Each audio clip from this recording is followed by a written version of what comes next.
Hello friends, this is Sangam Furi. Welcome back to my channel Pharmacy Tree.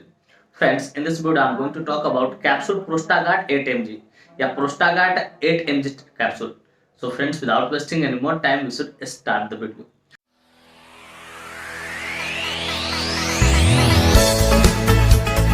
Friends, ये video ना सिर्फ जानकारी के उद्देश्य से बनाई है। इस वीडियो को देखने के बाद कोई भी मेडिसिन आप खुद से इस्तेमाल ना करें, कतई सेल्फ मेडिकेशन ना करें। Friends, actually don't support self medication at all. So before taking और using any medicine you must consult your doctor. कि कोई भी दवा लेने से पहले या इस्तेमाल करने से पहले आप अपने डॉक्टर से ना एक बार जरूर कंसल्ट करें। तो फ्रेंड्स, चलिए वीडियो की शुरुआत करते हैं। फ्रेंड्स, आज का हमारा टॉपिक है Prostagard 8 mg capsule. Friends, Prostagard 8 mg capsule एक बहुत शानदार, बहुत ही प्रचलित प्रेस्क्रिप्शन मेडिसिन है जिसका इस्तेमाल प्रोस्टेट से रिलेटेड प्रॉब्लम को ठीक करने के लिए किया जाता है। अगर प्रोस्टेट से किसी प्रकार की परेशानी हो तो उसको ठीक करने के लिए डॉक्टर इसका इस्तेमाल करते हैं। हालांकि नाम से ही जाहिर है, प्रोस्टागार्ड मतलब जो प्रोस्टेट को गार्ड करे, मतलब सुरक्षा करे, ठीक है, उसकी रक्षा करे, उसको प्रोस्टागार्ड कहते हैं। सिंपली समझ सकते हैं आप। फ्रेंड्स, थोड़ा देर पहले मैंने क्या बोला, प्रेस्क्रिप्शन मेडिसिन है। चलिए जरा इसे समझ लेते हैं। डियर व्यूअर्स, प्रेस्क्रिप्शन मेडिसिन कहने का अर्थ होता है कोई भी वैसा मेडिसिन जिसे परचेज करने के लिए, खरीदने के लिए हमें डॉक्टर की प्रेस्क्रिप्शन की जरूरत हो, पर्चे की जरूरत हो, उसे हम लोग प्रेस्क्रिप्शन मेडिसिन बोलते हैं। फ्रेंड्स, यह मेडिसिन अल्फा ब्लॉकर कैटेगरी से बिलोंग करता है। अब जाहिर सी बात है, मैंने स्टम का इस्तेमाल किया है तो मेरे व्यूअर्स जानना चाहेंगे, पूछना चाहेंगे, sir what is the exact meaning of alpha blocker category. तो डियर व्यूअर्स, मैं कोशिश करूंगा कि सरल से सरल, सिंपल से सिंपल शब्दों में आपको समझाऊं ताकि आप एक अच्छी नॉलेज यहां से गेन कर सको और उसे यूटिलाइज कर सको।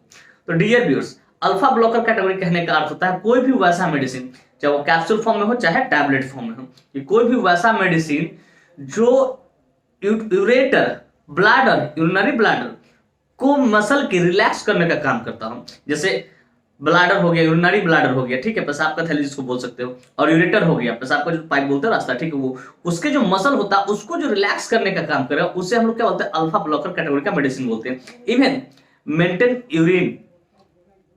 यूरिन पासिंग, कि जो यूरिन पास होता है, ठीक है, उसको भी मेंटेन करने का काम करेगा, तो उसे हम लोग क्या बोलते हैं, अल्फा ब्लॉकर कैटेगरी का मेडिसिन बोलते हैं। चाहे वो टैबलेट फॉर्म में हो सकता है या सिंपली आपका सब कैप्सूल फॉर्म में होता है। सिंपली इतना समझो, relaxes the muscle of ureter और urinary bladder, even maintain urine frequency, कि यूरिन के फ्रीक्वेंसी को भी मेंटेन करके रखो, उसे क्या बोलते हैं, अल्फा ब्लॉकर कैटेगरी का मेडिसिन बोलते हैं। डियर व्यूअर्स, मैं उम्मीद करता हूं कि ये बातें आपको अच्छे से समझ में आ गई। फ्रेंड्स, चलिए बात करना चाहें कौन सी कंपनी इसको मैन्युफैक्चर करती है, क्या इसमें मॉलिक्यूल्स पाए जाते हैं, क्या इसकी यूसेज होते हैं, कैसे कंट्रा इंडिकेशन होते हैं, क्या इसके साइड इफेक्ट होते हैं, क्या इसका मोड ऑफ एक्शन होता है, क्या इसके डोज होते हैं। इन सारी बातों को हम लोग समझेंगे इस वीडियो में बहुत डिटेल से। Friends, I will make you understand each and everything in a very simple way. कि फ्रेंड्स, मैं यहाँ पे ना हर एक चीजों को बहुत शानदार तरीके से, बहुत सस्ता वाले तरीके से आपको समझाऊंगा। तो friends, first of all I would like to talk about which company manufactures it. Friends, सबसे पहले हम लोग ये जान लेते हैं कौन सी कंपनी है जो इस मेडिसिन को मैन्युफैक्चर करती है। तो फ्रेंड्स, इस मेडिसिन को अरिस्टो फार्मास्यूटिकल इंडस्ट्री द्वारा मैन्युफैक्चर किया जाता है, जो कि अपने आप में काफी प्रसिद्ध, काफी प्रचलित, काफी हाईली रेपुटेड फार्मास्यूटिकल इंडस्ट्री है। Friends, this medicine is basically manufactured by Aristo pharmaceutical industry. Friends, एक स्ट्रिप में 10 कैप्सूल्स आते हैं जिसकी कीमत मार्केट में लगभग 200 रुपए से लेकर 210 रुपए के आसपास होती है और उतने में अवेलेबल हो जाती है। फ्रेंड्स, मैं यहाँ पे एस्टिमेटेड प्राइस बता रहा हूँ, एग्जैक्ट नहीं बता रहा हूँ, वो अपना खुद देख लो। प्राइस हमेशा क्या होता है, टाइम टू टाइम वेरी करते रहता है, बदलते रहता है। तो डियर व्यूअर्स, मैं उम्मीद करता हूँ कि ये बातें आपको अच्छे से समझ में आ गया कि कौन सी कंपनी इसको मैन्युफैक्चर करती है और इसकी एक स्ट्रिप में कितने कैप्सूल्स होते हैं और क्या उसका एस्टिमेटेड प्राइस होता है। फ्रेंड्स, चलिए अब नेक्स्ट हम लोग बात करेंगे मॉलिक्यूल्स के बारे में, कि which molecule is basically found in this medicine. कि बेसिकली आप जो मेडिसिन ये देखते हैं प्रोस्टागार्ड 8 mg, ठीक है, इसके अंदर कौन सा मॉलिक्यूल्स पाता है। तो फ्रेंड्स, बेसिकली इसके अंदर सिंगल मॉलिक्यूल सिलोडोसिन 8 मिलीग्राम पाया था, जिसका इस्तेमाल प्रोस्टेट से रिलेटेड प्रॉब्लम को ठीक करने के लिए किया जाता है। प्रोस्टेट से रिलेटेड प्रॉब्लम को ठीक करने के लिए किया जाता है। फ्रेंड्स, मैं उम्मीद करता हूं ये बातें भी आपको अच्छे से समझ में आ गया। इसके अंदर कौन सा मॉलिक्यूल, सिंगल मॉलिक्यूल सिलोडोसिन 8 मिलीग्राम पाया जाता है। फ्रेंड्स, चलिए अब बात करना चाहेंगे इसके यूसेज के बारे में, कि कहां कहां इसका इस्तेमाल करते हैं, डॉक्टर कब इसको प्रिस्क्राइब करते हैं, या किन किन डिजीज में सपोर्टिव ट्रीटमेंट को इसका इस्तेमाल लिया जा सकता है। Friends, let us talk about the usage of this capsule, कि इस कैप्सूल की यूसेज को समझते हैं कहां कहां इसका इस्तेमाल किया था। तो फ्रेंड्स, नंबर 1 इसे ट्रीटमेंट ऑफ बीपीएच। बीपीएच कहने का अर्थ होता है बिनाइन प्रोस्टैटिक हाइपरप्लासिया, कि बीपीएच को ट्रीट करने के लिए, ठीक करने के लिए इसका इस्तेमाल किया जाता है। फिर ट्रीटमेंट ऑफ इनलार्ज प्रोस्टेट, कि इसका इस्तेमाल अगर प्रोस्टेट का साइज बड़ा हो गया, ठीक है, तो उसको ठीक करने के लिए इसका इस्तेमाल किया था। जैसा कि आपको पिक्चर में दिखाई दे रहा है, एक सिंपल है, ठीक है, एक इनलार्ज, एक बढ़ा हुआ साइज है, एक छोटा सा साइज है, तो इसको बोलते हैं इनलार्ज प्रोस्टेट को भी ठीक करने के लिए कहता है। Difficulty in urination, treatment of difficulty in urination, कि अगर किसी व्यक्ति को पेशाब करने में दिक्कत हो रही है, ठीक है, ड्यू टू लार्ज प्रोस्टेट, मतलब प्रोस्टेट बढ़ जाने के कारण, ठीक है, तो उसको भी ठीक करने डॉक्टर इसका इस्तेमाल करते हैं। पर treatment of dribbling of urine, treatment of dribbling of urine, dribbling of urine कहने का अर्थ हो रहा है कि जो पेशाब है जो एक बार फ्लो के साथ नहीं आ रहा, रुक रुक के आ रहा, बूंद बूंद ड्रॉप वाइज आ रहा है, ठीक है, तो उसको भी ठीक करने डॉक्टर इसका इस्तेमाल करते हैं। फिर ट्रीटमेंट ऑफ प्रोस्टेट मिगाली, कभी कभी जब आप अल्ट्रासाउंड करवाएंगे तो उस देखेंगे कि प्रोस्टेट मिगाली टर्म्स देता है। प्रोस्टेट मिगाली कहने का प्रोस्टेट में सूजन हो गया हो या प्रोस्टेट बढ़ गया हो, ठीक है, तो उसको भी ठीक करने के लिए डॉक्टर इसका इस्तेमाल करते हैं। तो फ्रेंड्स बेसिकली इतने सारे जगहों पे डॉक्टर इसका इस्तेमाल करते हैं उसको ट्रीट करने के लिए।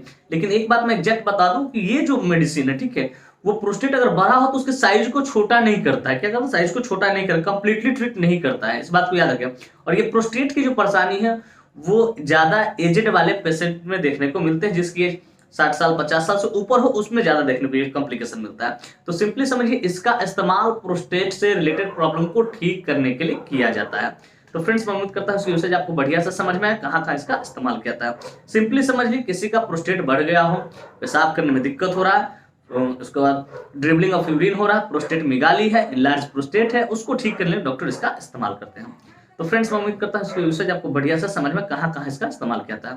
फ्रेंड्स चलिए अब बात करना चाहेंगे इसके मोड ऑफ एक्शन के बारे में, कि आखिर ये जो मेडिसिन है कैसे काम करता है। तो फ्रेंड्स यह मेडिसिन बड़ा सिंपल तरीके से काम करता है। इस मेडिसिन के अंदर सिंपली क्या होता है, सिलोडोसिन होता है। क्या होता है? सिलोडोसिन होता है। तो सिलोडोसिन होता क्या है? बेसिकली सिलोडोसिन अल्फा ब्लॉकर होता है।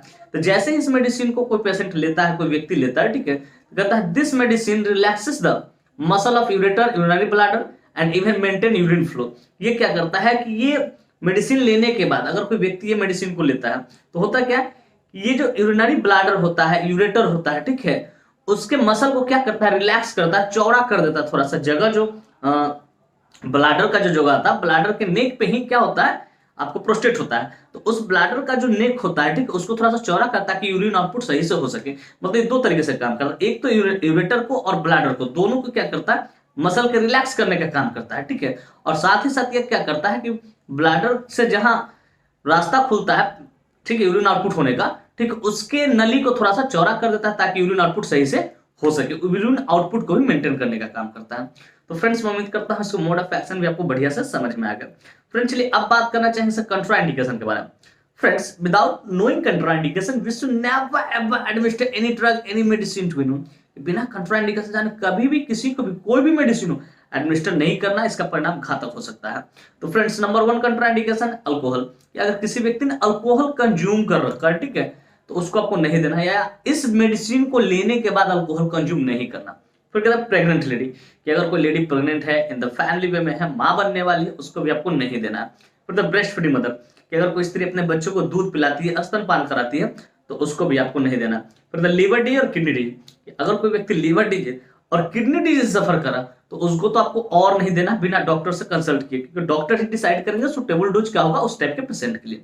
तो फ्रेंड्स बेसिकली ये कुछ इसके कंट्राइंडिकेशन, इस तरह का कोई भी कंट्राइंडिकेशन का हिस्ट्री मिले उस पेशेंट को आपको नहीं देना है, इस बात का बखूबी आपको ख्याल रखना है।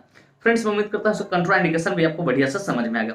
फ्रेंड्स इस मेडिसिन के साथ कुछ मेडिसिन हो जो खतरनाक ड्रग इंटरेक्शन करता है, तो चलिए थोड़ा हम ड्रग इंटरेक्शन के बारे में आपसे बात कर लेते हैं। डियर व्यूअर्स, ड्रग इंटरेक्शन कहने का था कि अगर ये मेडिसिन चल रहा है तो इस मेडिसिन के साथ ही दूसरे मेडिसिन कौन सा है जिसको नहीं देना है, वरना लाइफ थ्रेटनिंग हो सकती है, किसी की जान जा सकती है। फ्रेंड्स ड्रग इंटरेक्शन के तौर पे आप दो चीजें नहीं दीजिएगा यहाँ पे, फ्लुकोनाजोल और इट्रिकोनाजोल। ये जो मेडिसिन होते हैं, ठीक है, जो इचिंग के लिए इस्तेमाल होता है, ठीक है, स्किन से रिलेटेड प्रॉब्लम है, जैसे इचिंग हो गया, स्कैबिज हो गया, डर्मेटाइटिस हो गया, एटोपिक डर्मेटाइटिस हो गया, ठीक है, तो ये सब चीजें है अगर तो उस पेशेंट को आपको नहीं देना। मान लीजिए किसी को आप ये दे रहे हैं सिलोडोसिन, ठीक है, या प्रोस्टागार्ड दे रहे हैं, तो उसको इट्रिकोनाजोल और फ्लुकोनाजोल मेडिसिन आपको नहीं देना है, इस बात को याद रखिएगा, इस बात को हमेशा याद, वरना किसी की जान भी जा सकती है। तो बेसिकली ये दो होता है, और ऐसे एसीवीर ये सब भी होता है जो वायरल से होने वाला डिजीज होता है, जो उसमें चलता है मेडिसिन, उसको भी नहीं देना। लेकिन ये दो बहुत खतरनाक होते हैं, इसको याद रखिएगा कि आपको नहीं देना, फ्लुकोनाजोल नहीं देना और इट्रिकोनाजोल आपको नहीं देना है इस मेडिसिन के साथ। तो फ्रेंड्स मैं उम्मीद करता हूं इसके ड्रग इंटरेक्शन भी आपको बढ़िया से समझ में आ गए होंगे। फ्रेंड्स चलिए अब बात करना चाहेंगे इसके साइड इफेक्ट्स के बारे में। फ्रेंड्स जितने भी एलोपैथिक मेडिसिन होता है ना उसका कुछ ना कुछ तो साइड इफेक्ट देखने को मिलता ही है। ठीक उसी प्रकार इसका भी कुछ साइड इफेक्ट है जो कि इस प्रकार है।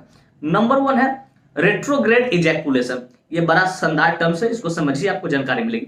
रेट्रोग्रेड इजैकुलेशन कहने का अर्थ होता है कि जैसे इस मेडिसिन को लेता है कोई भी व्यक्ति, ठीक है, तो बेसिकली इसमें क्या होता है, सेमन जब बनता है तो सेमन कहां, ब्लैडर में आता है, और ब्लैडर से सीधे पास होना चाहिए, पेनिस के माध्यम से आउटपुट होना चाहिए, तो पेनिस के माध्यम से आउटपुट ना होकर ब्लैडर में ही रह जाता है, तो उसको हम लोग बोलते हैं रेट्रोग्रेड इजैकुलेशन बोलते हैं। सिंपली समझिए सेमेन का बन के पेनिस के थ्रू आउटपुट होना चाहिए, तो वो आउटपुट ना होकर ब्लैडर में ही कहां रह जाए, ब्लैडर में ही रह जाए, तो उसको हम रेट्रोग्रेड इजैकुलेशन बोलते हैं। तो नंबर 1 साइड इफेक्ट है रेट्रोग्रेड इजैकुलेशन।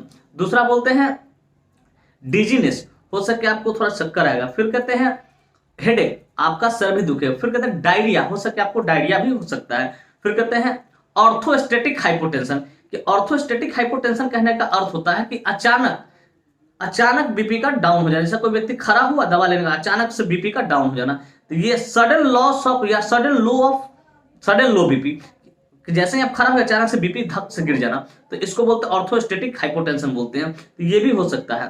ये कुछ इसके साइड इफेक्ट है। इस तरह कोई भी साइड इफेक्ट दिखे आप तुरंत अपने डॉक्टर से कंसल्ट करें और इन्फॉर्म करें कि सर मुझे इस तरह की परेशानी हो रही है, तो हो सके डॉक्टर इसके जगह पर दूसरे मेडिसिन को, दूसरे ब्रांड को प्रिस्क्राइब करेंगे। तो डियर व्यूअर्स, मैं उम्मीद करता हूं उसके साइड इफेक्ट भी आपको बढ़िया से समझ में आ गया। फ्रेंड्स चलिए अब बात करना चाहेंगे इसके डोज के बारे में। फ्रेंड्स डोज हमेशा डिपेंड करता है एज पे, बॉडी वेट पे, सिविरिटी पे, जेंडर पे, इन सारी चीजों पर डिपेंड करता है। लेकिन ज्यादातर जो प्रोस्टेट का मेडिसिन होता है जो चलता है वो तो ओल्ड एज में ही चलता है ज्यादातर, ठीक है। तो यहाँ जो डोज होता है 1/OD, ठीक है, पोस्ट सिवोस HS एट नाइट, ये खाना खा के रात में सोने से पहले इस मेडिसिन को लिया जाता है। एक ही कैप्सूल या टैबलेट लिया जाता है, इस बात को याद रखें। तो फ्रेंड्स मैं उम्मीद करता हूँ इसके डोज भी आपको बढ़िया से समझ में आ गया। फ्रेंड्स मैं उम्मीद करता हूँ ये बातें स्पष्ट तरीके से आपको समझ में आ गया कि प्रोस्टागार्ड 8 mg टैबलेट क्या होता है, कैप्सूल क्या होता है, कौन सी कंपनी इसको मैन्युफैक्चर करती है, क्या इसमें मॉलिक्यूल्स पाए जाते हैं, क्या इसके यूसेज होते हैं, क्या इसके कंट्राइंडिकेशन होते हैं, क्या इसके मोड ऑफ एक्शन होते हैं, क्या इसके ड्रग इंटरैक्शन होते हैं, क्या इसके साइड इफेक्ट होते हैं और क्या इसके डोज होते हैं।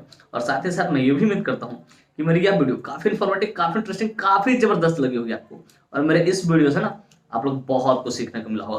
फ्रेंड्स वाकई में मेरी वीडियो इन्फॉर्मेटिव इंटरेस्टिंग लगी हो। Friends if you find this video informative interesting, hit the like button, subscribe my channel and don't forget to share it with your medical friends and common friends. Thank you for watching this video. Bye bye, take care, फिर मिलते हैं next video में। तब तक के लिए स्वस्थ रहिए, मस्त रहिए, ख्याल रखिए अपना और अपने परिवार का। थैंक यू, धन्यवाद।